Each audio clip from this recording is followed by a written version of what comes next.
Richard Nonas, what comes to mind when you hear the name Panza?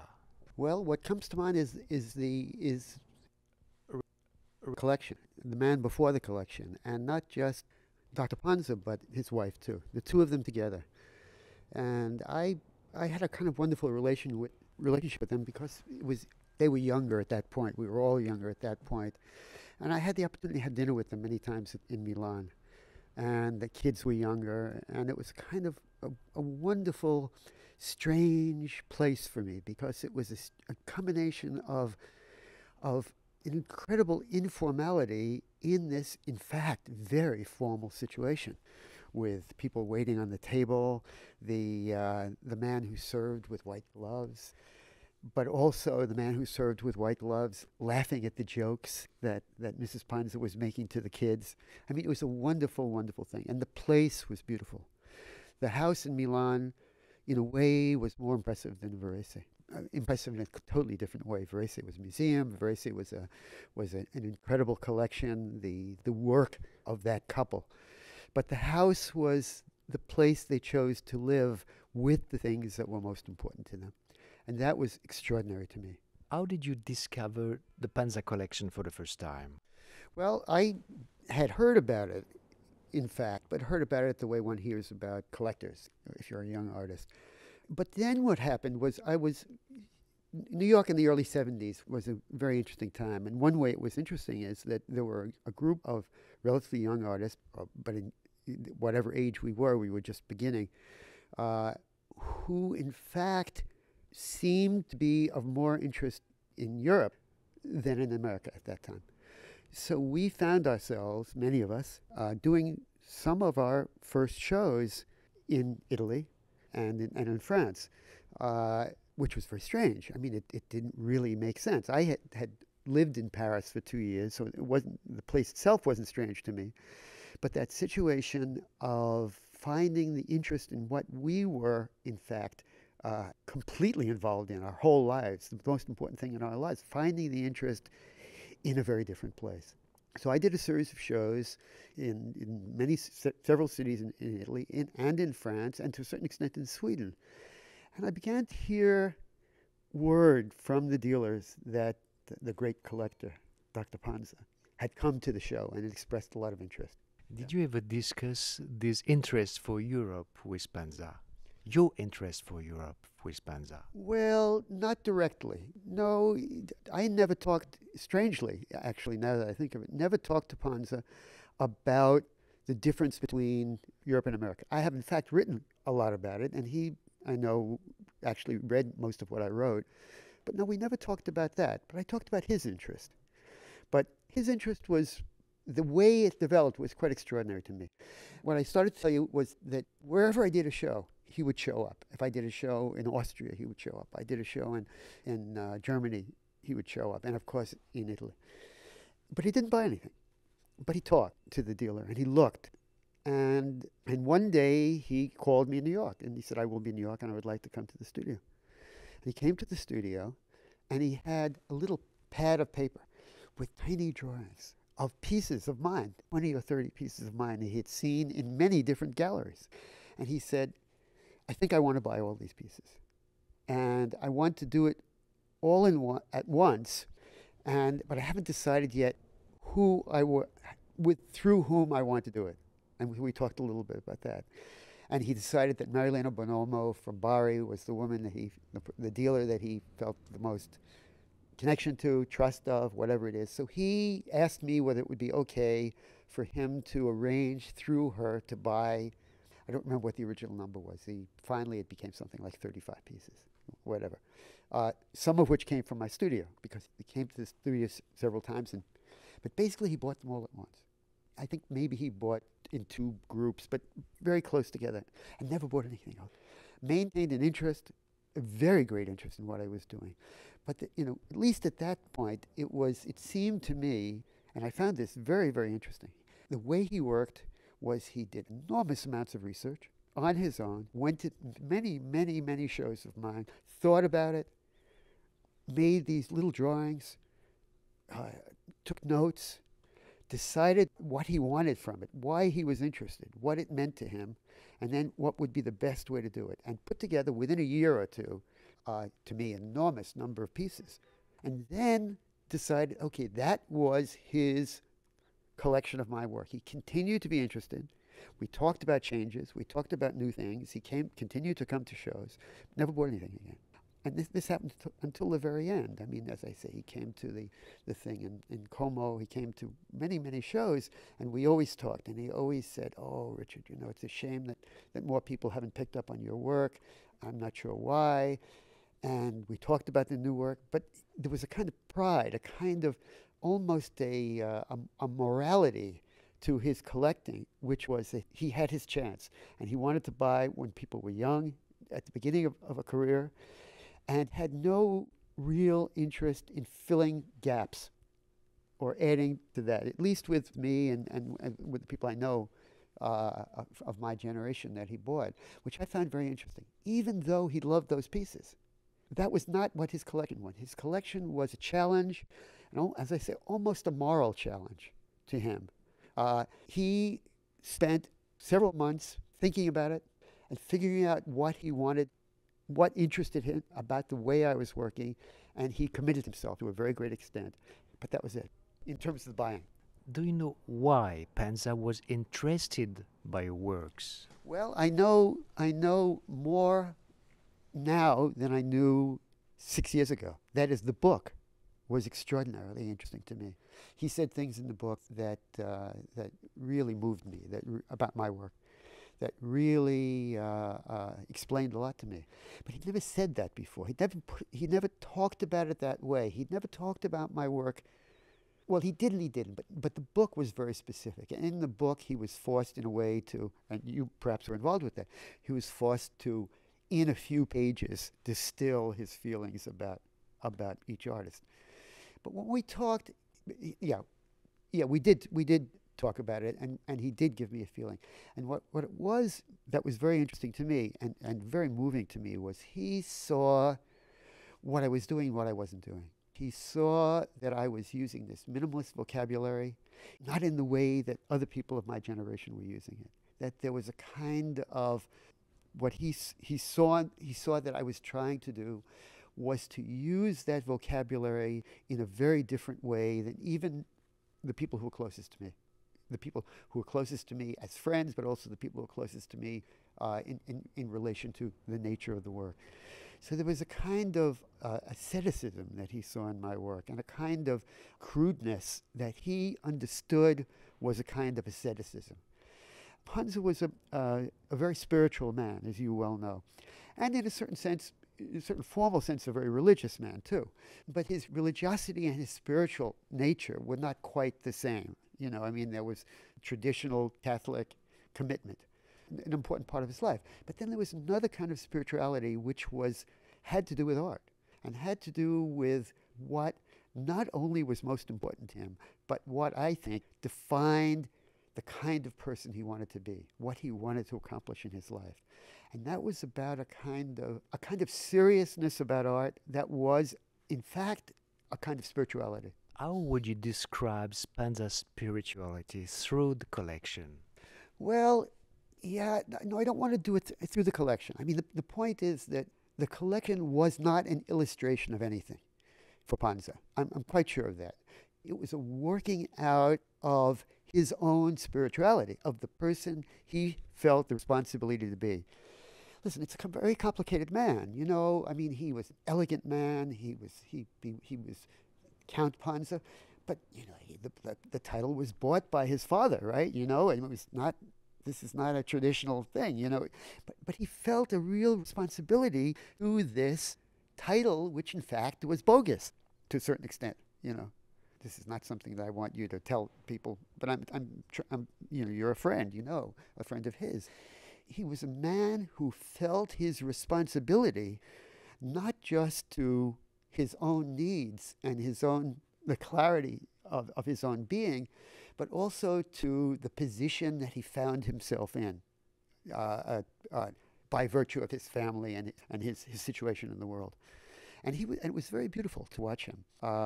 most directly when he talked about art, but also and equally and in very much the same way at that dinner table with the kids, the young kids. He was a very formal man. It was very difficult for him to relax, to make jokes. Mrs. Panza was much more open, and I mean, she was like a child. She was like a young woman, and joking, and he would giggle in his back, you know. I mean, it was wonderful to see. And what was wonderful was not just that narrative, but who that person was.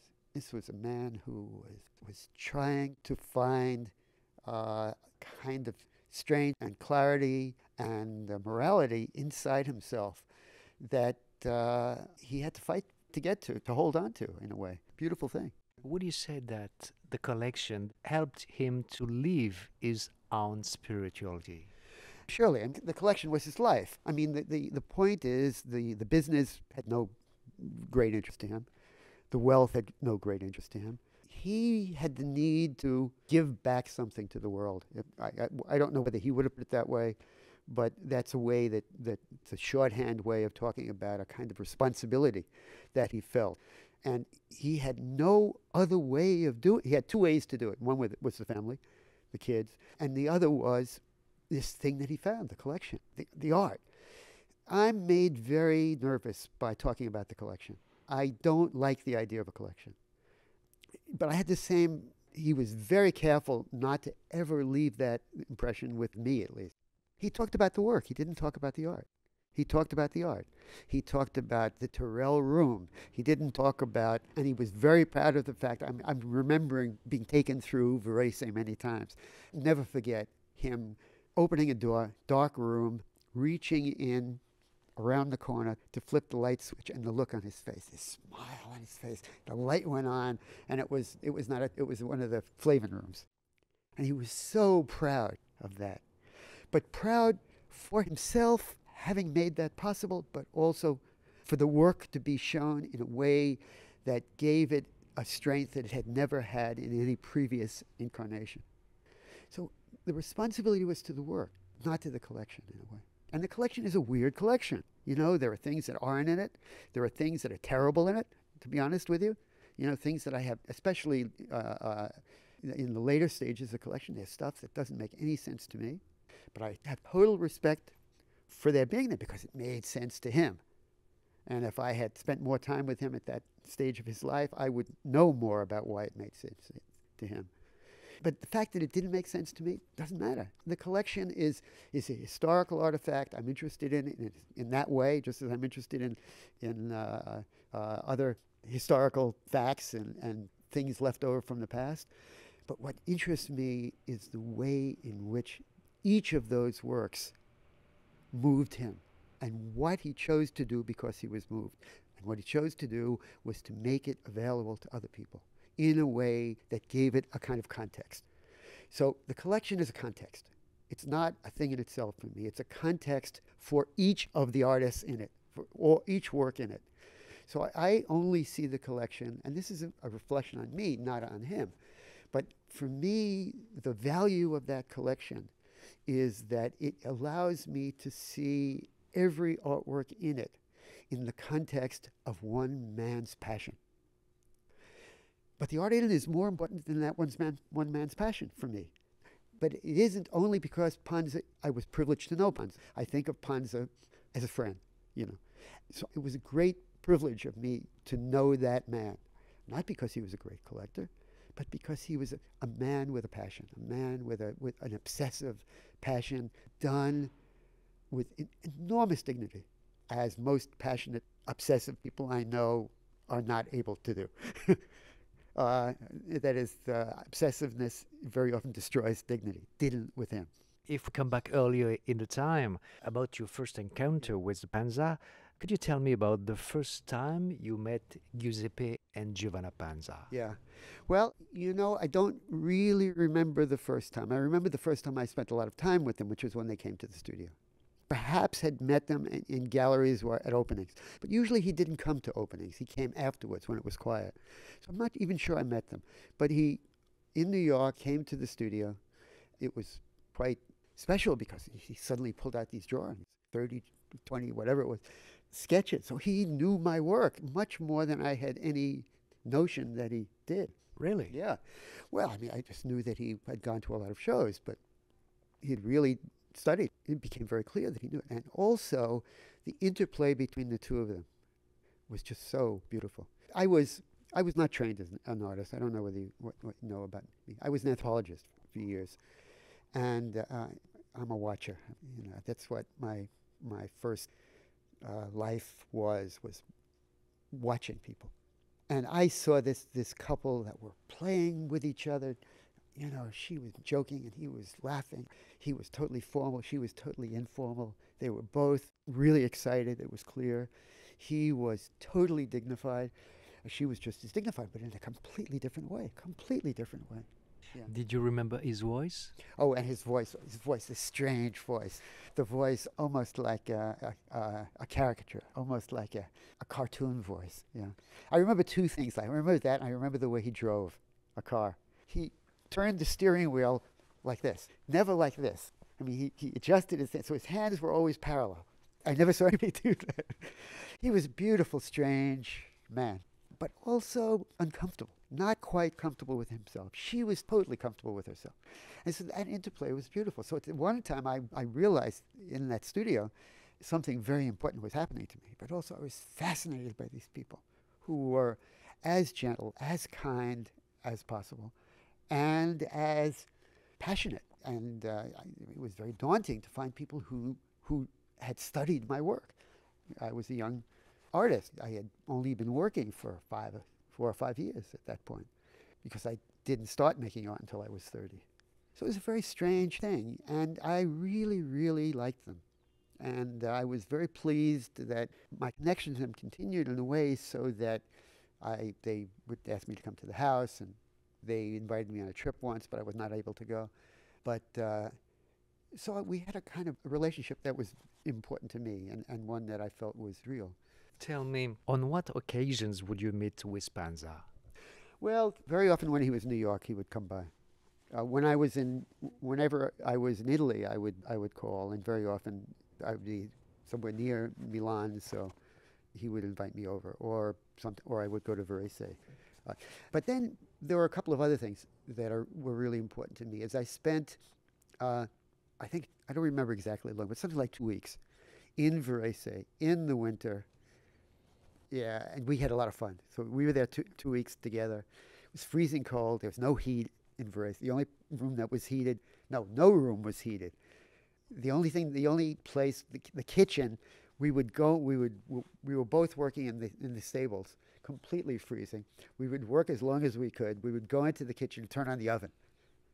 And he had arranged, so we were staying at a hotel halfway down the road, and there was an Italian restaurant that we ate in the Italian restaurant, and we twice a day, and we went through the menu 2 or 3 times, everything on the menu. It was a very strange way, and the only people there were the workers who were painting, and they painted continually. They painted from one end of the house to the other end of the house, and they started on the first, so they never stopped painting the rooms. So the whole thing was very bizarre, almost surrealistic. Then there was a dog, Cesarino, I remember. The dog attacked the artist for the first 3 or 4 days they were there. Every artist who came. So Maria had been there, so she would tell Cesarino it was okay, And then the next one, so then he didn't bark. So after 3 days, he stopped barking at me. And then the next artist came, but no other artist came during that period. So, but it was just very strange. I have a lot of pictures of that. So there was that. That was one thing. Another thing that happened very early was that Panza arranged for me to do a show in a gallery that I don't know what the proper term is, his confessor, the priest that he was closest to, ran in the Jesuit house in Milan. And I did a show there. And he wrote a wonderful text for me, which was really nice, as a little catalog. But I don't think I slept there, but I spent many days, a week or so, in the Jesuit house, eating with the brothers and the priests, which was quite interesting to me. Especially interesting to me because I had many years, not so many years, but maybe 10 years before, at that point, done the same thing in a monastery in northern Canada. where I was working as an anthropologist, and I just happened to be there, and I spent 3 or 4 days at that time with a group of actually French priests at that point in northern Ontario. It was very interesting. I had wonderful conversations with the Jesuits about everything, you know. And I'm not a Catholic, so, but it was a wonderful time. And so I had these experiences that had to do with my friendship with the Panzas that indirectly, of course, had to do with my work as an artist. That's why I was at Varese. But in fact, it wasn't about my work. It was about building something in this freezing cold, this mansion that was totally unlivable, you know, in the winter when nobody was there, with this very bizarre situation of the painting over what they had just finished painting, you know, the dog that, you know, that was constantly attacking everybody. And the other one of this almost like fraternity house quality of spending 3 or 4 days running, having lunch and dinners with the priests. Almost bizarre, surrealist kinds of experiences associated with the Panzas. Did you have the opportunity to see him look at a work of Yes, art? absolutely, absolutely. And I really made a point of it. It was fascinating to me. So, I mean, several times he took me around Varese, and each time it was different. And as I say, to watch him, the excitement of him turning on the light, knowing what the surprise that would happen to me, but then watching him walk through that room, which he'd been to in a million times. Yes, but at that time he was watching you seeing. Yeah, but no, also, but then we went into the room, and I was watching him singing too. Yeah. And the Turrell pieces, I remember that especially, watching him, because they were, but also, yeah, looking at paintings, that too. But that was not quite as interesting to me in a way. Make myself clear. What I mean to say is the extraordinary thing was watching him look at works that surrounded him, where there was not just one thing to look at, like looking at a painting, but to see him in a room where he was, you know, on the one hand, his head was constantly going, and the other way, it was nothing. What had nothing to do with his eyes. It had to do with his soul, his brain. Who knows? I mean, it was feeling the room, but not feeling it with his eyes. That I had at that point never seen anybody feel art that way, and I have at this point very rarely seen anybody so completely feel that kind of art with their entire being. Yeah, but also I remember watching him look at the small Franz Kleins in the apartment to that point, which were breathtaking to me. It seemed like there were 50 of them, but there were, I don't know how many there were hanging on the wall there, but there were a lot of them, most of them small. And they were fascinating to me. I mean, I had never seen so many and seen them in that personal way. And the other thing is I realized that I learned something that first time I went to his house, which is that seeing art in someone's house is totally different than seeing it in a museum. I mean, the same paintings in Varese were different paintings. Tell me more about the difference. Oh, it's about, you know, first of all, I'm a sculptor. I mean, or first of all, I'm an anthropologist. Second of all, I'm a sculptor, or whatever order. At this point, I'm a sculptor and in the background, an anthropologist. But from both of those things, totally unwilling to separate an object from its context. I'm almost physically unable to do it. It takes an enormous intellectual effort of a kind of false abstraction to do that. I want to see art objects in the world. And, okay, so first of all, I want to see them in the world. The least satisfying way of seeing them in the world is seeing them in an institutional setting, that is, in a museum. What I want to see them in, ideally, I want to see them in the life of people who live them and love them. Yeah. I once remember sitting, I was just beginning as an artist, but some of the older artists were very generous in New York at that time. Not in Paris, but in New York. And I was sitting at Rauschenberg's house, and he had just come back from the house of a collector who had one of the Kanban paintings over her bed, the bed painting over her bed. And he was saying, you know, it's really weird because it's more hers than it is mine. She's been living with it, sleeping with it every night. You know, it was much more hers than it is mine.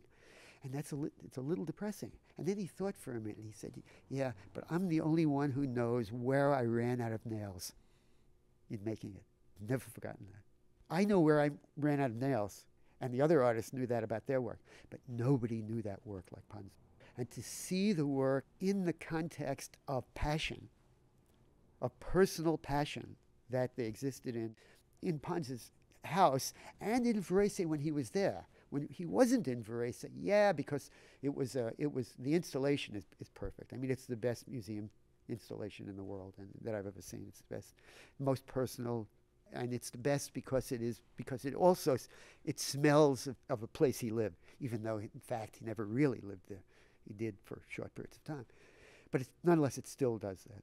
But in the house and the combination in the house, those pre-Columbian things next to the Franz Kleins, for instance, or whatever it was, you know, I mean, I've never seen either of that work, those kinds of work, with that power anywhere else.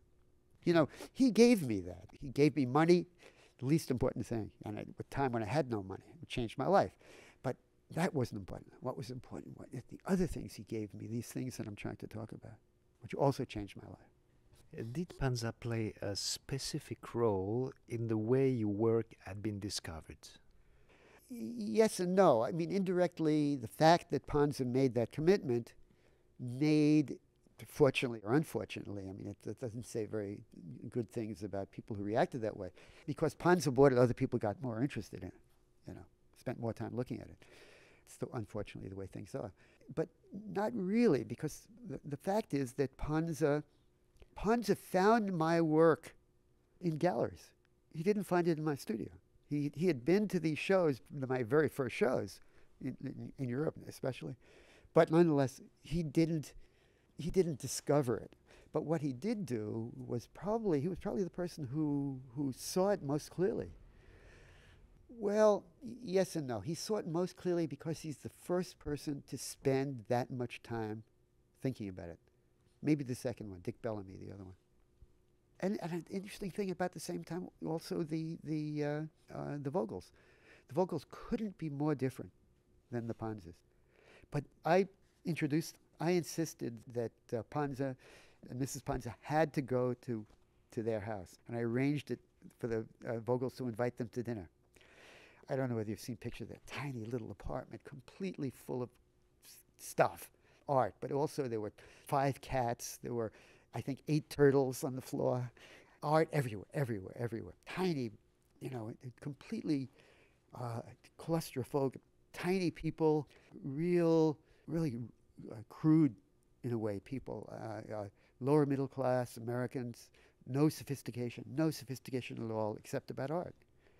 And I arranged that. I told Panza that he was, at one point we were talking like we're talking now, and I said, there are only 2 collectors in the world whose life is, I said it the other way because I was playing with him. I said, you know, you're the second most committed collector that I know about in the world. He said, who's the first?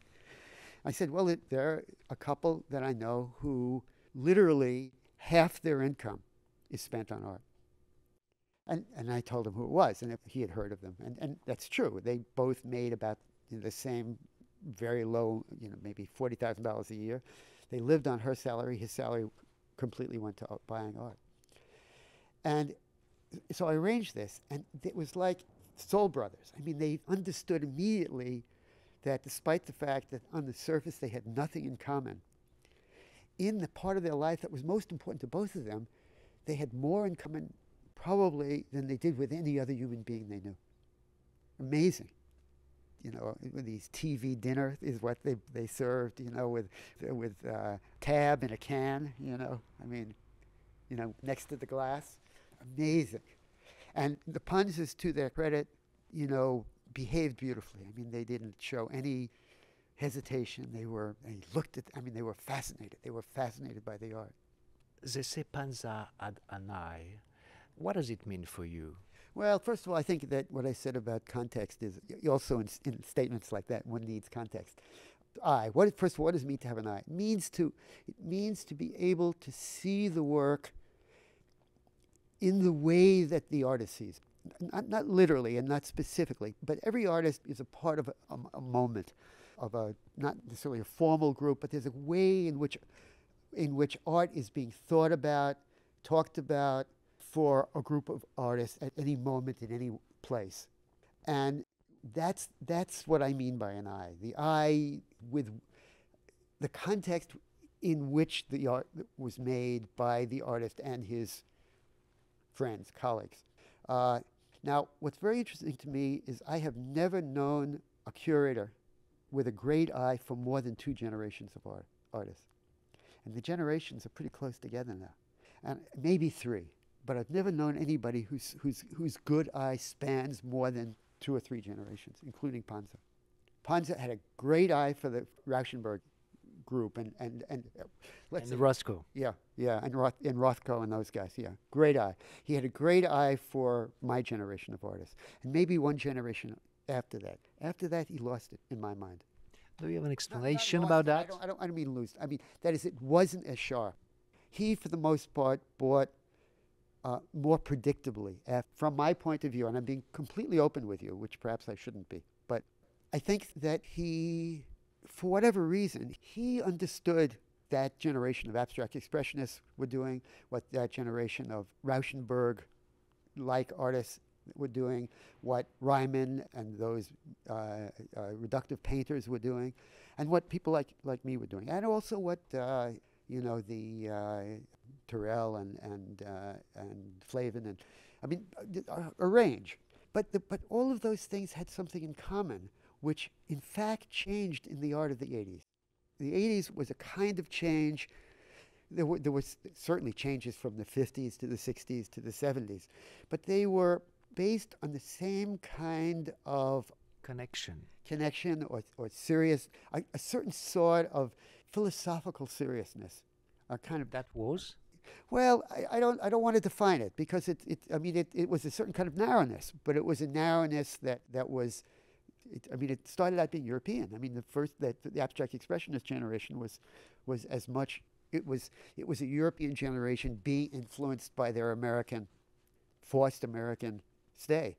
So that was a good starting point, for someone like Panza. But then it became more Americanized, but that seriousness was maintained. What happened in the 80s was the art changed for a number of reasons. One of the reasons it changed was because there was 100 times more money involved. Everybody wanted to be a rock star. Money was a whole different thing. That was one thing. But the other thing that changed was that the pop generation that, in fact, Panza had very little interest in, not the Rauschenbergs, but the more Warhol stuff, that he had less, I would say, interest, became the most important source for the generation that started in the 80s. So it was pops, it was a great deal of fashion, which never interested Panza so far as I could tell, a great deal of kind of style and a kind of sociology, a kind of Panza was able to deal with the first generation of conceptualism perfectly well, because it was serious in a way that he understood. But when it became serious about kind of postmodern style, fashion, intellectual fashions, he was on less steady ground. He continued to buy stuff that through the 80s and 90s, of course, but I think that I'm not sure that he had the eye was slipping. Would you say that what they call an eye Yeah. belongs to one's generation? Well, I think for a great curator, it is centered in his generation or her generation. But for a great curator, they can step 1.5 generations back and maybe go 1.5 generations beyond. A very close friend of mine, someone of my generation and very, very close friend, was the woman who started PS1, Alana Heiss. And Alana and I have been working from the very beginning. I think I did the second or third show at PS1. But Alana the work that Alana did for the first 10 years of her career was with her buddies, her friends. She was part of the group. She had the same eye we had. And the art she showed was her family. So no other curator had that understanding of the work, which is part of the eye. But then, going further, it was less so. And I asked Alana about that. several times. She said, listen, I'm smart enough to hire a curator who is a member of that generation. Then we fight it out. So, I mean, she was acknowledging what I'm saying. Yeah, she didn't trust her eye totally. So she found somebody whose eye was almost genetically attached to that work. And I think it's a real problem that as a curator or as a critic to write about work that in a certain sense you really don't understand. Tell me more. Tell me more about the role of Panza's wife Giovanna in the collection. Oh, I think she's as important as him. I mean, I don't even want to address any separation. I think that the nothing in that collection could have been done without. Surely there was stuff, and in fact I know that there was stuff that she was interested in first before he was, or he was interested first before. But unless they could find a way to, and they used each other, unless they could find a way to do it together, they didn't do it. The first thing is that I want to say. The second thing is that they used each other as investigative tools. That is, the eye that Panza had was 4 eyes, and the eyes that she had was 4 eyes. That is, he used her eyes as an addition to his eyes in the other way. And I don't think they saw everything in the same way. And I don't think they expressed it in the same way. But what they wanted from art ultimately was the same thing. Did you see them all together in a gallery? How do you say they communicate with their eyes all together? Well, they communicate with body language, not only in in galleries and in the house at the dinner table. You know, I watched it a lot. And when the last time I well, I don't know, I think it was the last time I saw him, but it was in that after the lecture. You know, I watched him. He was in a wheelchair. Yeah, no, I mean they communicated totally. It was you know, you say that one says about people who really work well together. They're like an old couple. They finish each other's sentences. You know, they read each other's mind. Yeah, well, they did that, but they did it with great humor and enormous respect. I mean, the thing about both of them, although again done in different ways, that I is one among the most important things I remember. The first things I remember is a kind of dignity, a kind of respect to each other, but also to everything that's happening around them. Yeah, and an immense dignity. And it's not a class thing. I mean, I know, and I've worked with a lot of upper class Italians and French, and dignity is not anymore, a possession, an automatic possession of that class than it is of any other class. You know, but no, they were amazing to me, beautiful. Did you have the opportunity to speak about other American artists with Panza? Yeah, it's somewhat, yeah. Being very careful. I mean, there was careful in the sense that the level of dignity that I spoke about before, I felt it was my responsibility to be as dignified in my American way, despite the kind of built-in permission to be outrageous that one has as an artist in Western culture. I mean, it's part of the definition of the role. I was always very careful to do that. I never asked him why he didn't have the work of people who I, in fact, wondered why he didn't have the work. Though I did, from time to time, ask him, especially, if a younger artist, if he knew the work of so-and-so. That's all. Partly because my idea about that is that if somebody who's serious about art hears a name 3 times from 3 different people, then they investigate. So basically, I was in a very subtle way saying. But I did talk about people in the collection. The difference between Turrell, for instance, and Maria Nordman. That stuff that was interesting to me and that I could do without criticizing his choices, or questioning. Personally, is there anything that you have learned from Panza and the Panza collection? Yeah, enormous amounts. And I learned about passion. I learned about dignity. I learned about a way of making a life, and I learned about art. And I purposely just now separated. I mean, as important to me is the human interaction. I mean, those people, that couple, having the opportunity to know them, to watch them, to be around them, to watch a way in which passion and obsession about art, the same thing that I'm devoted my life to, probably a greater extent than I want to admit. I'm obsessive about how these people did that, lived that passion and that obsession in a way with dignity, with a kind of clarity and honesty, and without losing touch with the way in which what they were doing affected other people. But to be able to see that is really interesting to me.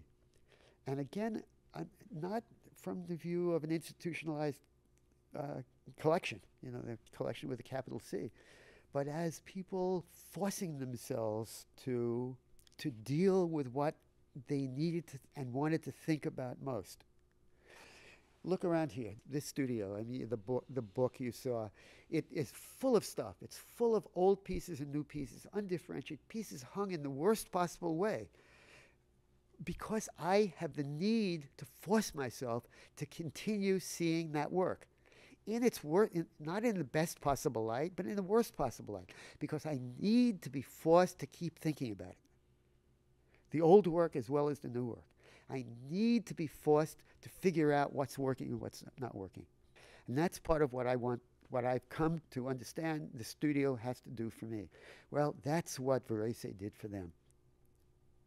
And to watch Panza and Mrs. Panza walk through Varese, as they did very often, and I have the sense that they were doing the same thing. They were trying to figure out why that thing was as powerful as it was, why that room, that object, that painting, why, what was Ryman really doing?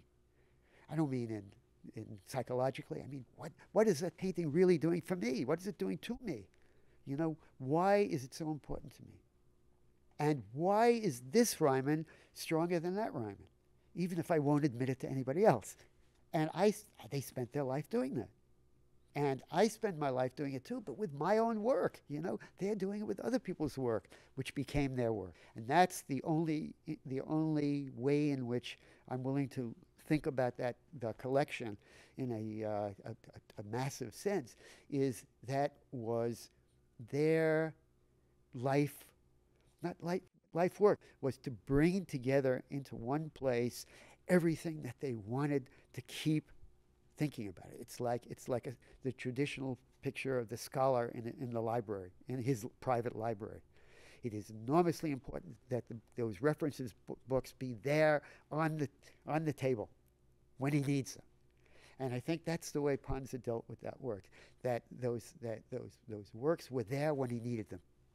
When he needed to think about them, he could walk down from the little table in Varese where he sat and wrote to the room there and sit there for as long as he wanted to.